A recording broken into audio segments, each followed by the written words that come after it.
Newark, New Jersey, November the 16th, 1985. 2:30 p.m. 16-year-old Emma Williams was kneeling in front of her mother's 1955 Baldwin piano, crying. The price she'd written with trembling hands on the cardboard sign read $150. Her mother, Patricia, stood beside her, eyes bloodshot red. "We have no other choice, Emma. Either we get the piano's money or we're on the street tonight." Emma's hand was shaking. In the middle of Newark's music district on Broad Street, she was trying to sell her mother's most precious memory.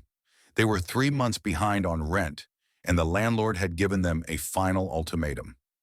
Emma knew the piano was worth at least $2,000, but they didn't have time. They had until 5 p.m. to find the money. Right then, a voice from behind them was about to change everything. A woman was approaching, wearing an elegant cream blazer, her signature curly hair flowing naturally. When Patricia turned around, her breath caught. Emma didn't know it yet, but the next 47 minutes would completely change her life.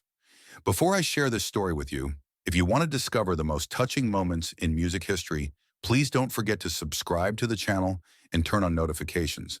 Because the story I'm going to tell you today isn't just about a piano. It's about hearts, dreams, and the power of believing in second chances.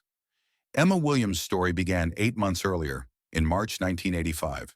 Her father, Robert Williams, worked at a small music store in downtown Newark as a piano tuner and repairman. He'd work 12 hours a day, and when he came home, he'd give Emma piano lessons. "Music may not always make you money, but it enriches the soul," Robert would say. Emma loved her father dearly. Every evening at 7 p.m., they'd sit at the piano together. Robert would teach Emma classical pieces, but Emma's favorites were gospel songs, especially Greatest Love of All.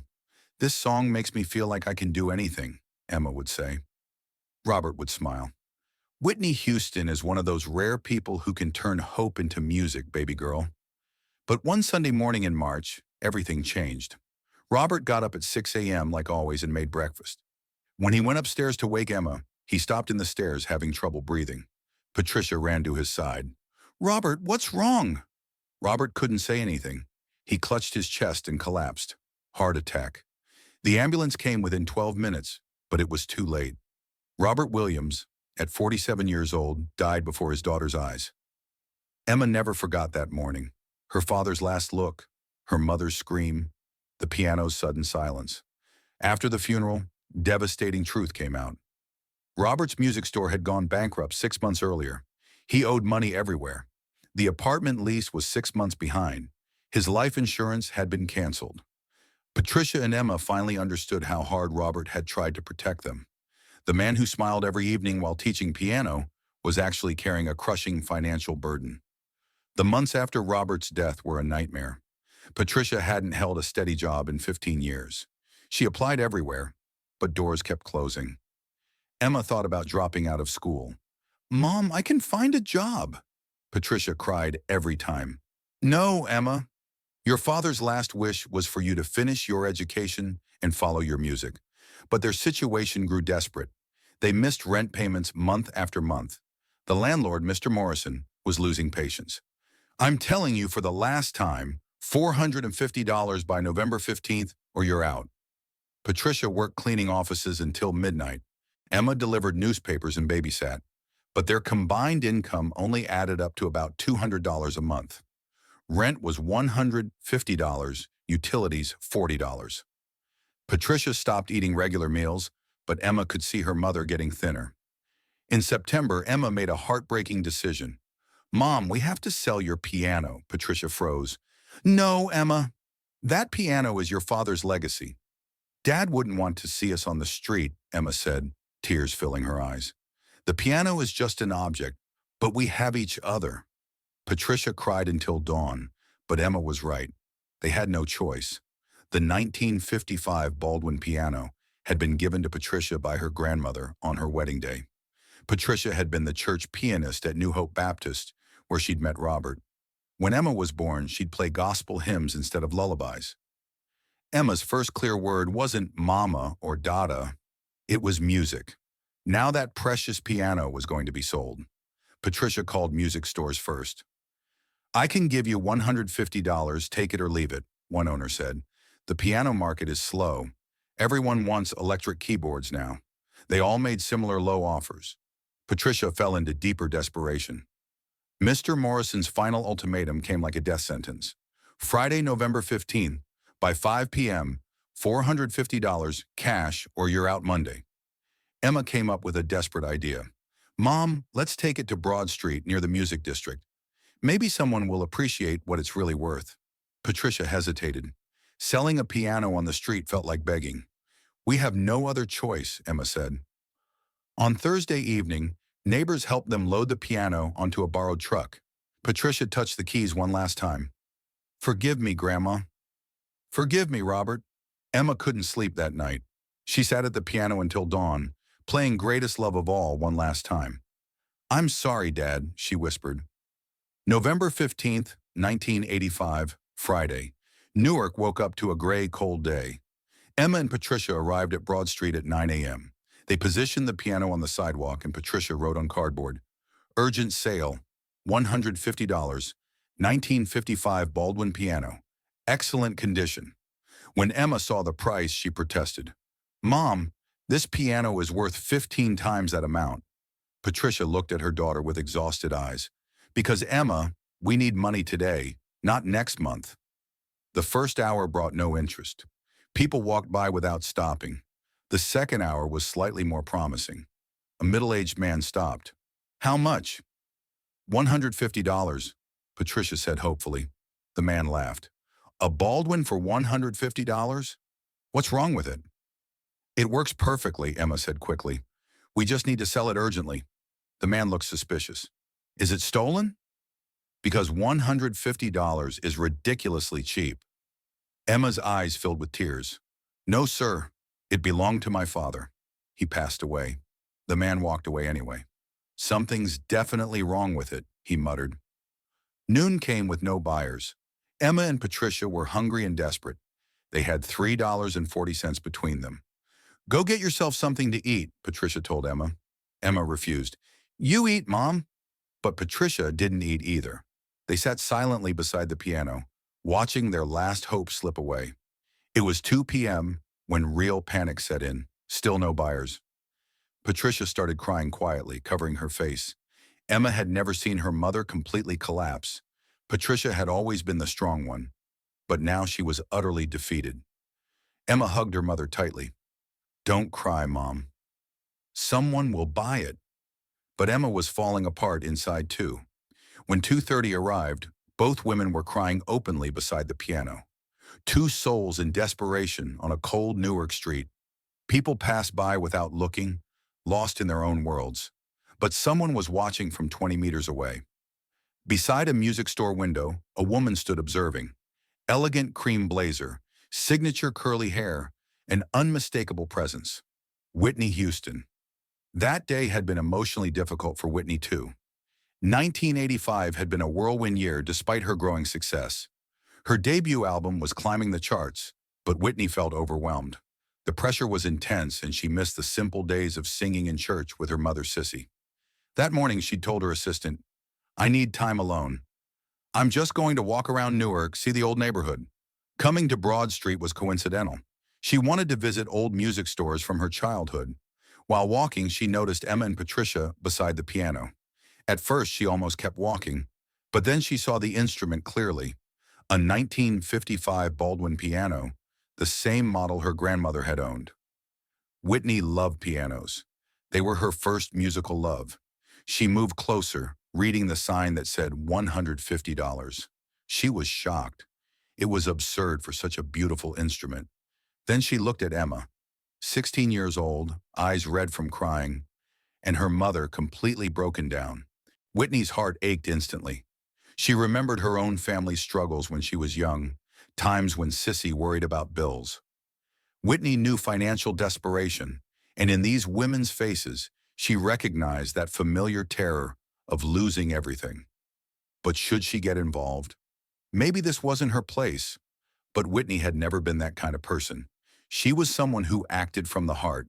She'd quietly paid medical bills for fans, made anonymous donations to her old church, covered tuition for music students. Whitney believed real generosity should be private.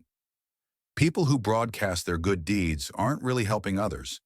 They're just helping their own image. Whitney approached the piano. Patricia lifted her head, quickly trying to wipe away tears. Whitney smiled warmly. "Hello, is this beautiful piano for sale?" Patricia nodded, unable to speak. Emma answered, "Yes, ma'am, $150." Whitney walked around the piano, running her hands along its surface. "It's absolutely gorgeous. Why are you selling such a treasure?" Emma hesitated, then decided on honesty. "My father passed away earlier this year. He was a piano tuner and teacher. We have debts we can't pay, and we're about to lose our apartment. This piano is the only valuable thing we own." Whitney's expression softened. "I'm so very sorry for your loss. Was your father a musician too?" Emma nodded, fresh tears starting. "He taught me to play. He said music was the most important gift he could give me." Whitney sat at the piano bench. "May I play something?" Patricia was surprised but nodded. "Of course, please do." Whitney placed her hands on the keys and began to play. When the first notes filled the air, Emma's heart nearly stopped. Whitney was playing Greatest Love of All, the exact song that had been Emma's father's favorite. The noise of Broad Street seemed to fade as Whitney's skilled fingers brought the melody to life. Emma was transported back to those precious evenings with her father at this very piano. This song held special meaning for Whitney too. She'd recently recorded her own version, and it had become deeply personal, a testament to believing in yourself and nurturing young dreams.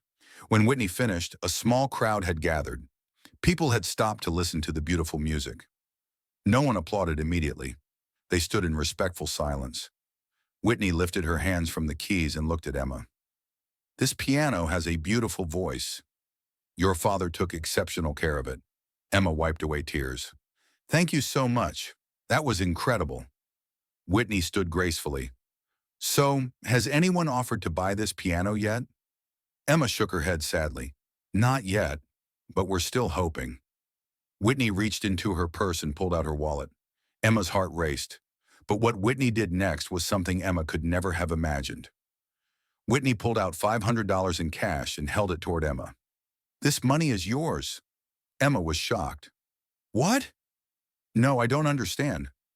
"I'm not buying your piano," Whitney explained gently. "I'm giving you this money as a gift." Patricia jumped up. "No, ma'am, we absolutely cannot accept charity." Whitney raised her hand peacefully. "This isn't charity. This is one musician helping another musician's family." Emma was confused. "But I'm not a professional musician." Whitney's smile became warmer. "Not yet, but you will be. I can hear it in how you talk about music. You have that spark your father gave you." Emma started crying harder. "But we can't accept this much money from a stranger. We don't even know who you are." Whitney paused, considering whether to reveal her identity. But the sincerity in Emma's eyes moved her to honesty. "My name is Whitney," she said simply. "Whitney Houston." The world seemed to stop spinning. Whitney Houston, one of the biggest rising stars in music, the voice behind the songs Emma heard on radio, the woman her father had praised, was standing right there, offering to help them. Patricia's knees nearly buckled.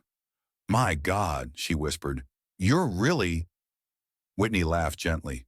"Yes, it's really me. But please, let's keep this between us." Emma was in complete shock. "But why? Why would someone like you help people like us?" Whitney looked directly into Emma's eyes. "Because, Emma, I was once exactly where you are. My family struggled financially when I was growing up. We worried about bills, about keeping our home. Music was often our only source of hope. Someone gave my family a chance when we needed it most. And now it's my turn." "Don't say anything yet," Whitney replied kindly. "Just tell me this. Are you planning to sell this piano today?" Emma looked at Patricia, who was crying but still worried about their debts. Whitney pulled out her checkbook and wrote a check for $1,000, handing it to Emma. "This is for your rent and other debts. And please, don't sell this piano. Your father entrusted it to you for a reason. Someday you'll pass it on to your own daughter." Emma stared at the check, hands trembling. $1,000 was more money than she'd ever seen. But even more meaningful were Whitney's words about her father. Emma looked at the piano with new eyes, remembering her father's last words. Don't ever stop playing, baby girl. That piano should stay in our family always. Emma finally understood. The piano wasn't just furniture. It was her father's love made tangible. Patricia stood up, looking at Whitney with profound gratitude. We don't know how to thank you, Miss Houston. Whitney shook her head humbly. Don't thank me. Just promise me that Emma will continue with her music. Emma asked through tears, but why do you care so much? Whitney took a thoughtful breath. Because Emma, the world can be harsh. Music is one of the few things that can make it more beautiful. In your hands, this piano can touch thousands of lives, but only if you don't give up. Before Whitney left, she did one more extraordinary thing. She pulled out a business card and wrote a name and phone number. This is my vocal coach, Mrs. Henderson. She also teaches piano. I'm going to call her tonight and tell her about you. She'll give you lessons. My treat. Emma took the card with shaking hands. But I don't deserve this generosity. Whitney gently touched Emma's shoulder. Everyone deserves a second chance, Emma. What matters is what you do with the opportunities you're given. And then Whitney Houston walked away, disappearing into the Broad Street crowd like an angel who had materialized just when they needed her most. Emma and Patricia stood beside the piano in stunned silence. Patricia looked at the check again. Is this real, Emma? Did Whitney Houston really just save our lives? Emma hugged her mother tightly. It's real, Mom. Dad would be so happy. That evening, with help from neighbors, they moved the piano back into their apartment. It was placed in its familiar spot in the living room, where it belonged. Emma sat at the piano that night and played Greatest Love of All, but this time she didn't cry. She smiled because now she understood that her father was still with her in every note. The next morning, Emma called Mrs. Henderson. Whitney called me yesterday evening. I've been expecting your call, Emma. Emma took lessons 3 days a week for 6 months. Mrs. Henderson was demanding but encouraging. Talent isn't enough, Emma. You have to work harder than everyone else. Emma worked diligently, practicing 4 hours every day after school. In March 1986, exactly 1 year after her father's death, Emma's school organized a talent showcase. Emma wanted to participate. I want to perform Greatest Love of All, she told Mrs. Henderson. I want to dedicate it to my father's memory and to Whitney. Mrs. Henderson hesitated. Emma, that's very challenging. Are you ready? Emma was determined. I'm sure. This song represents everything I've learned about love, loss, and hope. Concert night was March 15, 1986. The school auditorium was packed. When Emma walked onto the stage, her hands were trembling. But the moment she sat at the piano bench, she found her peace. As she played the opening notes, she thought of her father, of Whitney's kindness, of her mother's sacrifices. When she finished, the entire auditorium rose in thunderous applause. Emma opened her eyes and looked toward the back of the auditorium. Whitney Houston was there, standing and applauding. After the concert, Whitney came backstage. You were absolutely magnificent, Whitney said with genuine pride. Your father would be so incredibly proud. Emma was crying with joy. I can't believe you came. Whitney smiled warmly. I promised I would listen to you play, and I always keep my promises. Whitney had done something Emma and Patricia knew nothing about. She had quietly set up an education fund in Emma's name. $25,000 for music education when Emma turned 18. But she hadn't told them because she wanted Emma to feel she had earned every opportunity through her own work. In 1988, when Emma turned 18, she received a letter from Whitney's management company. Inside was information about the education fund and a personal note. Dear Emma, this money is yours for music education, but remember that real education comes from life experiences. Study hard, practice constantly, and someday help another young musician the way I helped you. With love, Whitney, Emma cried when she read the letter. They wrote a thank you letter to Whitney, but never received a reply because Whitney wasn't expecting gratitude. She had simply done what felt right. Emma used the fund to attend Berklee College of Music, graduating with honors in piano performance and music education. She became a piano teacher, but didn't just teach wealthy students. She gave free lessons in low-income neighborhoods, started music programs in community centers, always telling students everyone deserves access to music. In 2012, when Whitney Houston passed away, Emma couldn't attend the funeral because she was teaching underprivileged children. But that evening, she sat at her father's piano, the same 1955 Baldwin that Whitney had saved, and played Greatest Love of All with tears streaming. "Thank you, Whitney," she whispered. "You didn't just give us money. You gave us hope and a future." Today, in 2024, Emma Williams is 55 years old and still teaching music. The 1955 Baldwin piano remains in her living room, now being played by her granddaughter. "This piano is so old, Grandma," her granddaughter sometimes complains. Emma always smiles. "Yes, it's old, but there's an incredible story living inside it. Someday I'll tell you about the day an angel disguised as a famous singer saved our family." The power of unexpected kindness cannot be overstated. On November 15, 1985, Whitney Houston didn't just give money to a struggling family on Broad Street in Newark. She gave them hope when they had none, dignity when they felt worthless, and a future when they could see only darkness.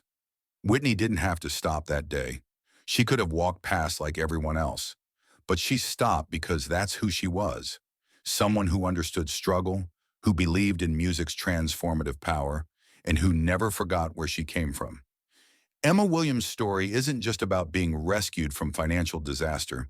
It's about how a single act of kindness can ripple outward through decades, touching countless lives. The $1,500 Whitney gave that day changed Emma's immediate circumstances, but more importantly, Emma took that generosity and multiplied it throughout her career. She gave free lessons to hundreds of students, started scholarship programs, and spent her life ensuring other families wouldn't have to choose between keeping their musical heritage and keeping their homes. Maybe that's the true definition of meaningful kindness: taking a good deed and passing it forward, taking light you've received and sharing it with others lost in darkness, taking hope someone gave you and planting it in hearts that have forgotten how to dream. Today, there's a small plaque in the music building at Berklee College of Music that few people notice. It reads, "November 15th, 1985. Whitney Houston reminded us that music is love made audible." This scholarship program ensures that financial need never silences a young musician's dreams.